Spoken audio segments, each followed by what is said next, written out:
साथियों, राधे राधे। आप सभी का स्वागत है एक नए वीडियो में। आज हम आपको रामायण कालीन एक अत्यंत पवित्र एवं तपोभूमि श्री सर्वंगा आश्रम के दर्शन कराएंगे। यह सर्वंगा आश्रम चित्रकूट से 63 किलोमीटर की दूरी पर है और जहाँ पर इस समय हम लोग खड़े हैं वहाँ से ये सर्वंगा आश्रम आप देख रहे हैं बोर्ड में 16 किलोमीटर की दूरी पर है। लिखा हुआ है बोर्ड पर सर्वंगा 16 किलोमीटर। तो यह सर्वंगा आश्रम सतना मध्य प्रदेश के अंतर्गत आता है।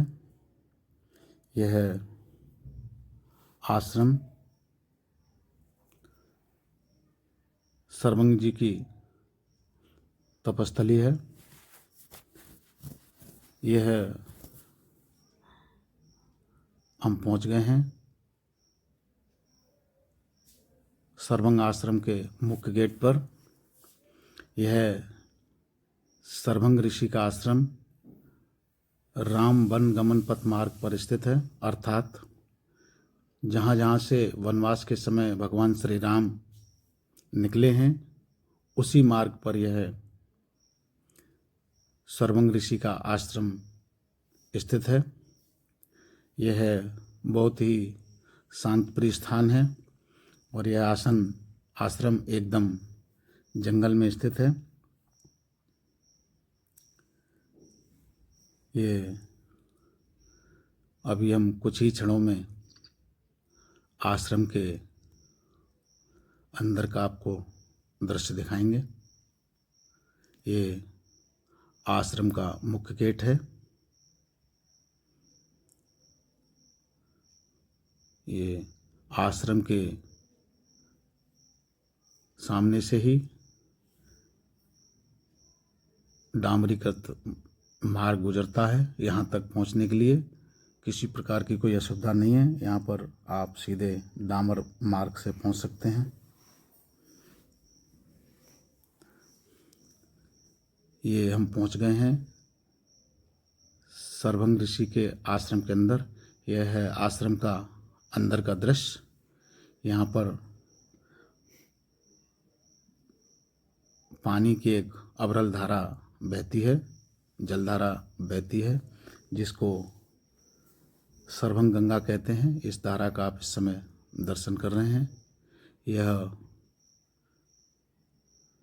सर्वंग गंगा बहुत पवित्र है और यहाँ पर लोग भक्तगण स्नान करते हैं। यहाँ का जो प्रमुख मंदिर है वह राम जानकी मंदिर है और उसी में सर्वंग मुनि की आदमकद प्रतिमा सुशोभित है। ये मंदिर के इस पवित्र तपस्थली का दृश्य। ये राम जानकी मंदिर की ओर हम बढ़ रहे हैं और यहीं यहाँ पर इस आश्रम का मुख्य मंदिर है, श्री राम जानकी मंदिर। ये अंदर का दृश्य है। मंदिर के अंदर अभी हम ये महाराज जी हैं। श्री महाराज जी ने हमको ये श्री राम जानकी मंदिर का दर्शन कराया। भगवान श्री राम लक्ष्मण सीता जी के पीछे जो आप विग्रह देख रहे हैं जिसमें माला पड़ी हुई है, यह विग्रह देखिए ध्यान से। यह विग्रह सर्वंग ऋषि का है। बहुत सुंदर विग्रह है और सर्वंग ऋषि की इस तपस्थली क्या क्या महात्म्य है, इस आश्रम के बारे में हमको श्री महाराज जी ने बताया।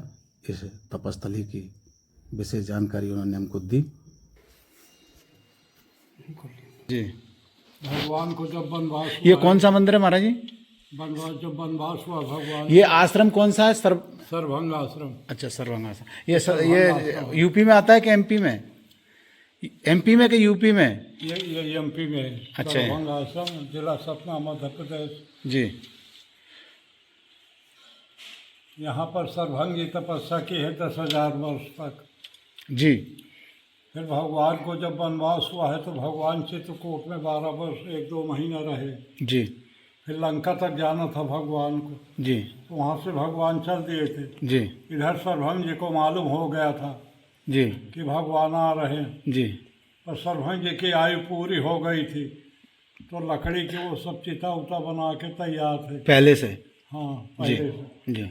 भगवान को सर्वभंग जी को ये था कि भगवान आएंगे तो दर्शन करके जाना ही पड़ेगा, अब जल्दी आ जाएंगे। अपनी आयु को रोके रुके रहे। भगवान आए, अनसुईया में कुछ समय लगा। एक जंगल में विराह नाम का राक्षस रहता था, वो भगवान को घेर दिया था, इधर आने नहीं दे रहा था। लड़ने लगा, कई दिन तक लड़ता रहा। उसमें ब्रह्मा विष्णु शंकर सब घबरा गए कि भगवान पहले में घिर गए, बहुत खराब राक्षस से भेंट हो गई, और लंका तक कैसे जा पाएंगे। ऊपर से विमान से देख रहे थे वो लड़ाई, कई दिन तक लड़ता। फिर जब वो थक गया तो भगवान लखनलाल से बोले कि गड्ढा खोद के इसको मार के दबा दो। अभी भी हजारों मीटर लंबा चौड़ा गहरा गड्ढा है विराट कुंड। कौन सा राक्षस है? विराट? फिर उसका जब मार के तो ये सब पुष्पों की वर्षा करते हुए जय जयकार करते हुए चले गए। ब्रह्मा जी ने राजा से कहा कि आप विमान लेके जाइए, सर्वभंग जी को ब्रह्मलोक ले आइए। वहाँ पर आयु को रोके हुए बैठे हुए राजा विमान लेके आए। सर्वभंग से बोले आप जल्दी विमान पर बैठे, आपको पितामह ब्रह्मा जी बुलाए। सर्वभंग ने कहा बहुत जल्दी कर रहे। राजा ने कहा भगवान राम जी यहाँ आ गए, तो हम मिलना नहीं चाहते, इसलिए आप जल्दी चलिए। सर्वभंग ने कहा हम तो भगवान की प्रतीक्षा में बहुत दिन से बैठे रहे, आपको जल्दी है तो आप वापस हो जाइए, हम ब्रह्मलोक नहीं जाएंगे। राजा विमान लेके वापस हो गए। पीछे से भगवान आ ही गए थे। भगवान आए तो भगवान ने पूछा सर्वभंग से कि कौन आया था विमान से। सर्वभंग ने बताया कि जात रहूँ विरंच के धामा, श्रवण सुने भाई ये है रामा। मैं ब्रह्मा जी के धाम को जा रहा था, पर सुना कि आप यहाँ आ गए तो मैं रुक गया हूँ। आप तब तक खड़े रहिए जब तक मैं ब्रह्मलीन न हो जाऊँ। भगवान श्री राम जानकी लखनलाल जी सामने खड़े रहे। सर्वभंग जी उसी चिता में बैठ के जोग जग जब तब व्रत कीन्हा, प्रभु कह दे भगत बलीना, अस कही योग अगिन तंजवारा, राम कृपा वैकुंठ सुधार। ऐसा 60 में इतिहास कथा बहुत पड़ी। आपने अभी श्री महाराज जी से सुना कि कैसे सर्वभंग ऋषि जी अपनी तपस्या के बल पर स्वयं भगवान के समक्ष भगवान ने उनको अपने वैकुंठ धाम के लिए भेजा। यहीं पर एक वह स्थान भी है जहाँ पर श्री ब्रह्मा जी स्वयं यहाँ पर यज्ञ कर चुके हैं, और ये यज्ञ स्थली है। यहाँ पर वर्तमान में भी यज्ञ होते रहते हैं। हमको श्री महाराज जी ने बताया कि कोरोना के बाद से यहाँ पर कोई बड़ा यज्ञ नहीं हुआ है। यहाँ पहले बड़े बड़े यज्ञ होते रहते थे। यहीं पर 108 कुंड बने हुए हैं, और ये हम पहुँच गए हैं यज्ञ स्थली पर। यहाँ यज्ञ स्थल पर पक्के 108 कुंड बने हुए हैं, जहाँ पर यज्ञ के बाद इन कुंडों में पूर्णाहुति की जाती है। इन कुंडों में भगवान ब्रह्मा भी यज्ञ कर चुके हैं, और इस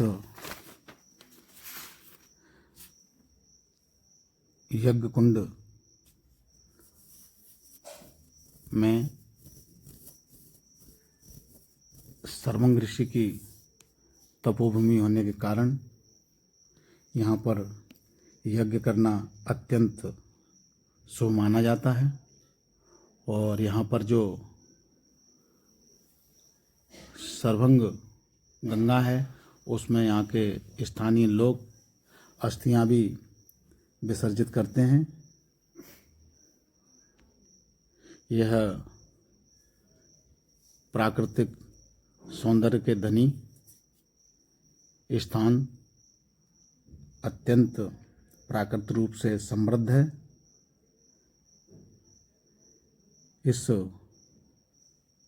ये जो आप पीपल का वृक्ष देख रहे हैं, इसके नीचे वृंदावन वाले श्री कृपाल जी महाराज ने भी यहाँ पे तपस्या करी है। ऐसा हमें सर्वभंगा ऋषि के महात्मा जी ने बताया कि यहाँ पे कृपालु महाराज भी तपस्या कर चुके हैं इस पीपल के वृक्ष के नीचे, जिसका कि आप दर्शन कर रहे हैं। साथियों, आपको यह वीडियो हमारा कैसा लगा कृपया कमेंट सेक्शन में अवश्य बताएं। ये पीपल का वृक्ष है जिसके नीचे कृपालु जी तपस्या किया करते थे। साथियों, Radhe Radhe. For anyone to everyone, thank you for watching the video. Thank you.